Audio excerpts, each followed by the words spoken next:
बिस्मिल्लाहिर्रहमानिर्रहीम। अस्सलाम वालेकुम। आज हम प्रेजेंट परफेक्ट कंटिन्यूअस टेंस के बारे में बात करेंगे। ये टेंस ऐसे कामों को बताने के लिए इस्तेमाल किया जाता है जो पास्ट में शुरू हुए थे और अभी हाल में भी जारी हैं।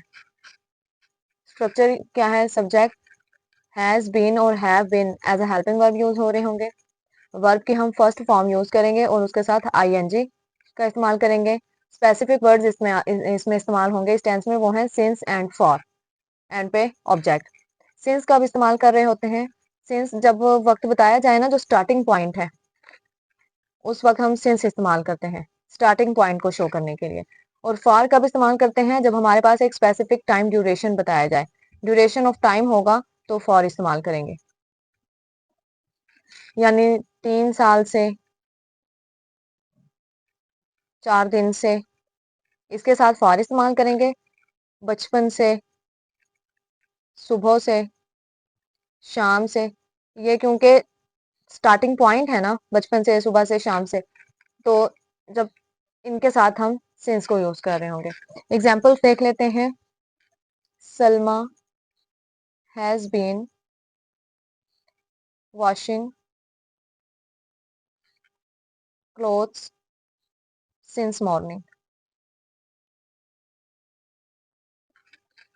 सिंस मॉर्निंग, सुबह से सलमा कपड़े धो रही है। क्योंकि morning as a starting point है तो इसके साथ हम सिंस यूज करेंगे। हैज बीन, हैव बीन, आपको पता है कब यूज कर रहे होते हैं हम, किन किन सब्जेक्ट्स के साथ यूज करते हैं। Like Akram has been teaching English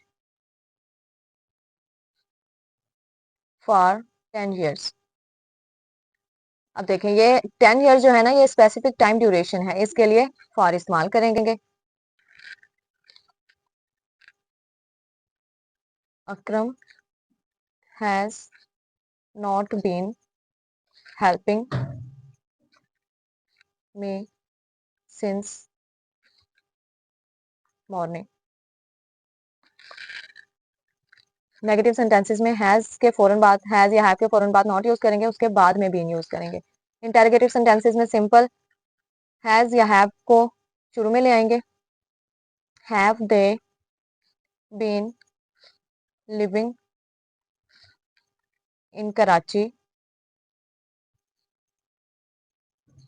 for 10 years।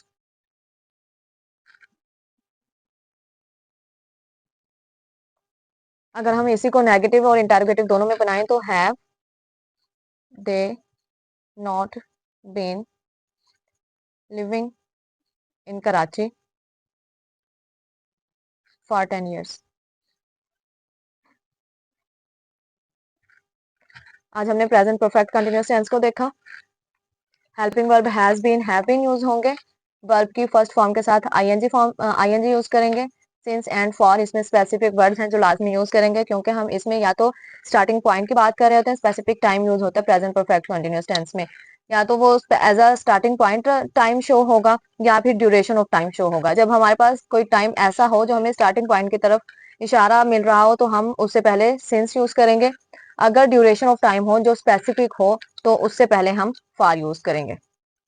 बाकी इसके सिंपल सेंटेंसेस बनाने का स्ट्रक्चर नेगेटिव और इंटेरोगेटिव, या इंटेरोगेटिव और नेगेटिव इकट्ठे सेंटेंसेस बनाने का स्ट्रक्चर वैसा ही है जैसे हमने पिछले सेंटेंसेस में देखा था। जस्ट हम इसमें हेल्पिंग वर्ड्स को और इस सिंस फॉर के इस्तेमाल को जहन में रखेंगे और वर्ब के साथ हम आईएनजी फॉर्म यूज करेंगे। उम्मीद है आपको अच्छे से समझ आ गई होगी। फी अमानिल्लाह, अल्लाह हाफिज।